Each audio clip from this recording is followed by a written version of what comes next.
내일요, 최상목 권한대행이 주재하는 국무회의가 큰 관심을 받고 있습니다. 왜냐? 마은혁 헌법재판관 후보자를 임명할지 할지 않을지 최 대행의 결단이 나오지 싶은데요. 여당인 국민의힘은 절대로 임명해선 안 된다는 입장입니다. 괜찮으셔? 지금 상황이 우리 당에서 누가 해야 된다면 마땅히 제가 해야 된다고 생각합니다. 최상목 대행이랑 43년직이 아닙니까? 대학 동기 동창회 고시 동기에 제가 다 마땅히 해야 메시지가 전달이 되지. 마은혁 후보를 지금 임명하는 건 제가 보기엔 말이 안 되는 것 같은데. 모레인가 무슨 국무회의 9시에 간담회 9시하고 10시에 국무회의가 있거든요. 그때가 첫 번째 무슨 의미인지 바로 그거에 간담회니까 바로 하지는 않을 텐데. 대중 때는 무슨 생각을 하는지 잘 모르겠어요.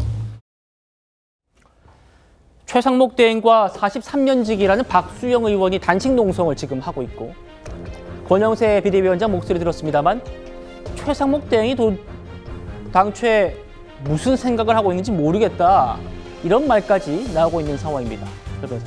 최상목 국민의힘 잠깐만요. 이것만 보시죠. 국민의힘 지도부 관계자가 최상목 대행한테 다시요. 이전이요. 최상목 대행에게 마은혁 후보자를 임명하지 말라고 했더니 이렇게 물어봤다는 거예요. 확답 없이 잘 알겠다라고 했다는 겁니다. 확답을 안 했다는 거예요. 어떻게 들리세요?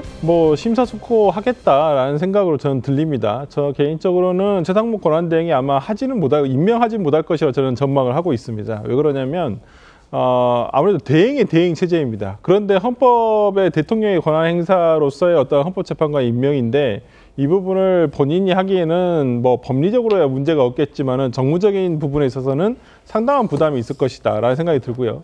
또 이번 주 또 이른 시일 내에 한덕수 총리에 대한 지금 탄핵 결과가, 아마 탄핵 심판의 결과가 나올 것으로 예상이 되는데, 기각이 예상이 된다라는 전제 하에서라면 저는 한덕수 권한대행이 돌아올 수 있다고 보거든요. 그러면 권한대행이 본인이 아닌 셈이 돼요. 그렇기 때문에 저는 한덕수 권한대행이 이 마은혁 재판관에 대한 그 임명을 강행하기에는 좀 어려움이 있을 것이다 생각을 하고, 대신 저는 박수영 의원이 이 부분과 관련해 가지고 어떤 그 단식을 하는 것은 별로 그렇게 정치적인 대의에 어울리지 않는다고 봅니다. 왜 그러냐면 어찌됐든 간에 국회의원은 헌법기관으로서 누구보다도 어떤 입법기관으로서 법을 지켜야 되지 않겠습니까? 그럼 헌법재판소에서 어찌됐든 간에 법리적으로 위헌인 상태임을 확인을 했단 말이에요. 근데 위헌인 상태임을 계속 지켜라, 이렇게 최상목 권한대행에 얘기를 한다는 것은 헌법기관인 국회의원이 단식을 통해서까지 관철하기에는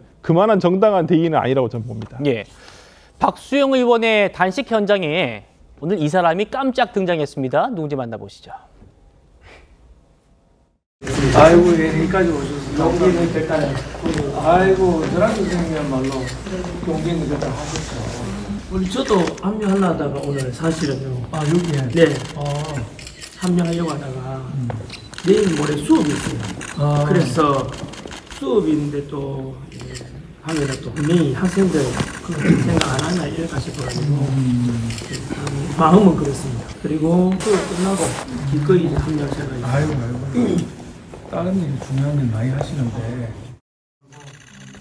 이거 소설해요.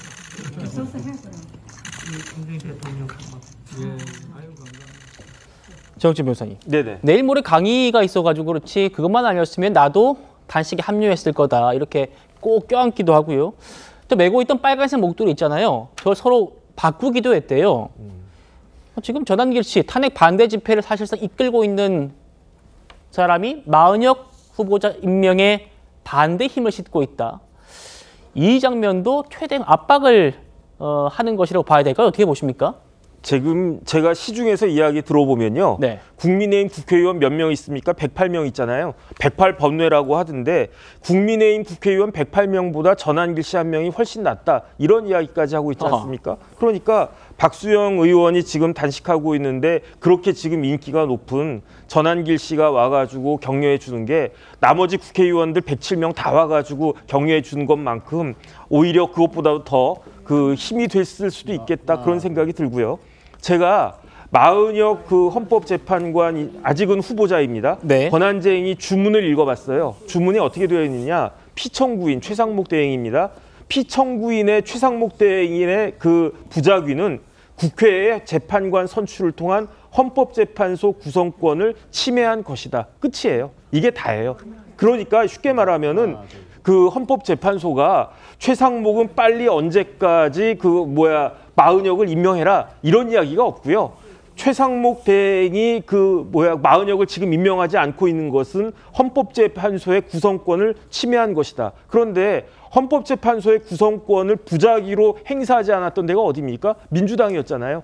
8월부터 그 헌법재판소에서 지난 작년 8월부터 민주당의 국회에다가 빨리 이제 3명의 헌법재판관들 물러나시니까 빨리 좀 지명해달라, 준비해달라 그 이야기 했는데 마이동풍으로 듣다가 이제 와가지고 마치 무슨 최상목 대행이 큰 잘못을 한 것처럼 저렇게 하는 것에 대해서 얼마나 국민들이 납득할 수 있을 것인가. 네. 그다음에 헌법재판소법 66조 2항을 보면 헌법재판소가 부작위에 대한 심판 청구를 인용하는 결정을 한 때 이번 같은 케이스입니다. 어떻게 해야 되느냐?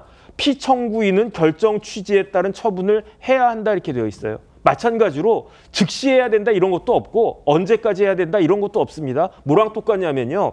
일정한 법률에 대해서 헌법재판소가 그 국회는 언제까지 법률을 개정하라 이렇게 해가지고 헌법재판소에서 결정 내린 게 있거든요. 그거 대부분 지켜지지도 않습니다. 그러니까 국회도 지키지 않는 헌법재판소의 결정에 대해서 굳이 최상목 대행에 대해서는 무조건 반드시 언제까지 시한도 없는데 지켜라 이렇게 이야기할 수 없는 거고요. 무조건 지켜야 되는 것도 아니군요. 지키긴 지켜야 되는데 언제까지 지켜야 된다라고 하는 것에 대한 명백한 그런 게 없고 그다음에 제가 봤을 때 설주환 변호사님이 정답 말씀하셨는데 최상목 대행은 대행이 아니잖아요. 대대행이잖아요. 그다음에 조금 있으면 한덕수 총리가 대행으로 다시 돌아올 가능성이 굉장히 높고 그게 이번 주가 될지 다음 주가 될지 모르겠지만 조만간 빨리 결정이 나오지 않겠습니까? 그러면 그보다 더 정당성을 가지고 있는 분이 돌아올 게 거의 확실시 되는데 그런데 지금 최상목 대행이 만약에 아무리 헌법재판소에 결정이 있다고 하더라도 지금 임명을 하는 것은요. 오히려 그것이 월권이 아닌가 전 개인적으로 그렇게 생각하고 있습니다. 예.